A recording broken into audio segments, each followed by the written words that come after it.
Hey you, it's Liam from PushSquare, and I've just finished watching the most recent State of Play presentation. I went in with hardly any expectations, especially considering that Sony warned us beforehand that the live stream would mainly focus on PlayStation 4 announcements. However, I was pleasantly surprised by the diversity of titles that were shown off. This is our list of the 7 best announcements from Sony's oldest State of Play, plus our reaction to the whole thing as well, because why not? Why, we're here, we may as well. Before we start, if you could like this video and subscribe to the channel, it would really help us out.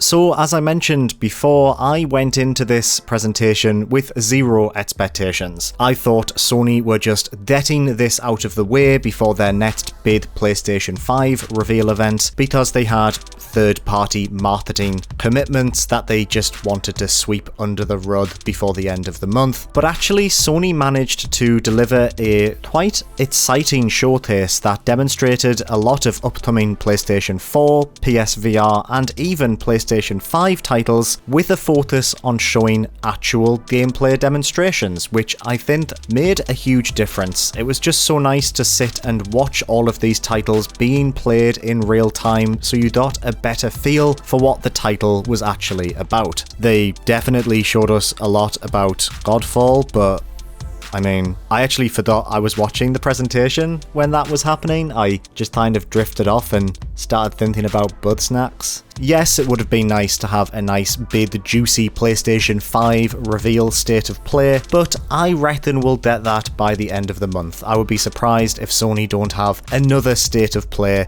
in their back pocket that they're just waiting to pull out and surprise us all with a release date and a price and, well, hopefully more BUGSNAX news, but we'll just have to wait and see. Anyway, let's get to our list. First up, we got new information about Crash Bandicoot 4, It's About Time. Developer Toys for Bob showed off a ton of new gameplay. The game is definitely bringing back the precise, perspective-changing gameplay of the original trilogy, and as a fan of the series, I'm really happy to see that making its glorious return. It looks challenging, a bit irritating, it's probably going to be quite frustrating, but in a really fun, old-school way. I love the visual style, I think it looks gorgeous. Toys for Bob did such a great job with the Spyro remasters because they gave it its own sense of flavour and style. They didn't just try and replicate what was originally there, and I think they're doing exactly the same for Crash 4. They're giving it its own specific art direction, and it looks all the better for it. Insanity Beach is back, which is quite nice. You can dress the characters up in nice outfits, and there's no microtransactions, which is, well, a nice thing for them to confirm after Crash Team Racing was riddled with them last year.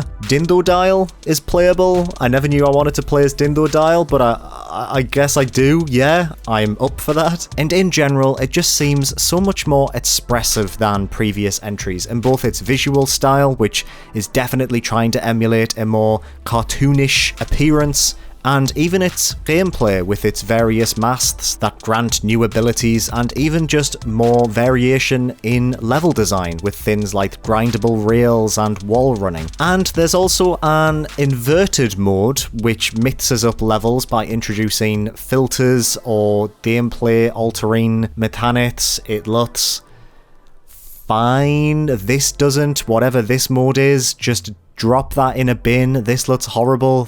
This just looks terrible. But apart from that, Crash Bandicoot 4, It's About Time, looks very, very good. Next up, we had a nice bit of Hitman 3 news. Hitman 3 will feature a VR mode that will let you play through the entire Hitman trilogy in virtual reality. That's every level from Hitman 1, Hitman 2, and Hitman 3 can be played using your PlayStation VR. This is incredible. Are you kidding me? I can walk around Sapienza in virtual reality? That's the closest thing out there to a holiday this year. So yeah, I'm pretty excited about that. That will be included in the game day one. This was very exciting. When the camera went into Agent 47's head and revealed it was virtual reality, just, oh, what a moment. What a beautiful moment. Next up, we had a gameplay demonstration of the Pathless, which is an upcoming PlayStation 5 game by the developers of Abzu. Abzu, is that how you say that? It seems to be a Breath of the Wild inspired action-adventure title where you play as a very nimble archer. Movement looked really fluid and really fun. You run around at high speeds, shooting targets in order to keep up momentum. You can fly. You can give your pet Edel a little cuddle, which looked really nice. There's no map. You can see where you need to go by using a spirit vision that highlights things on the horizon, which looks fun, looks good to me. And you can also fight huge fiery monsters running around forests. It looks really nice. I'm really excited to play more of this. It looks like a really fun time on the PlayStation 5. Next up, we have two anime-inspired games that looked really interesting. The first is GENSHIN Impact, which looked like a weeb Breath of the Wild. It looks nice, a lot of exploring, a lot of varied gameplay and different characters to choose from. That's out on PlayStation 4 this year, and yeah, something to maybe keep an eye on. And then there was, excuse me if I mispronounce this, although if you've been watching the channel for a while, you'll be used to me mispronouncing things. There was a title called ANNO Mutationem, is that right? It was a side-scrolling hack and slash that looked a bit cyberpunk. It blended pixel art with 3D models, and I'm all about that. I'm an absolute sucker for blending those two styles together. It looked really nice, and same as GENSHIN Impact, I think it's just one to keep an eye on. That also launches in December for the PlayStation 4.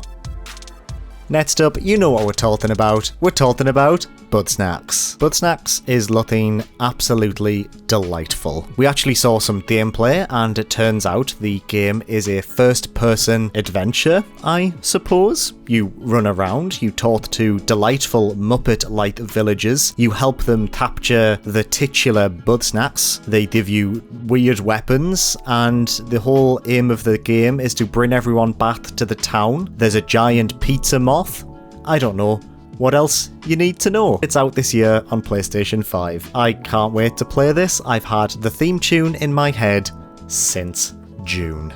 Sony revealed a brand new PlayStation 5 game. HUD Outlaws and Legends is a Robin Hood adaptation, I suppose. It's by Sumo Digital. I believe it's by their Newcastle division. So, hope yous are all doing kinda well like. The trailer was very cinematic and it was hard to get a grip of what it was, but the official description says that it's some kind of Assassin's Creed multiplayer co-op PvPvE game. It says that two teams of players compete to execute the perfect heist in environments patrolled by deadly AI guards. Utilize the unique skills and mystical abilities of each character, moving in stealth to steal treasures unseen or dominating through loud and brutal combat. It's out on PlayStation 4 and PlayStation 5 next year, and yeah, could be something interesting. It was just nice to see a brand new PlayStation 5 reveal.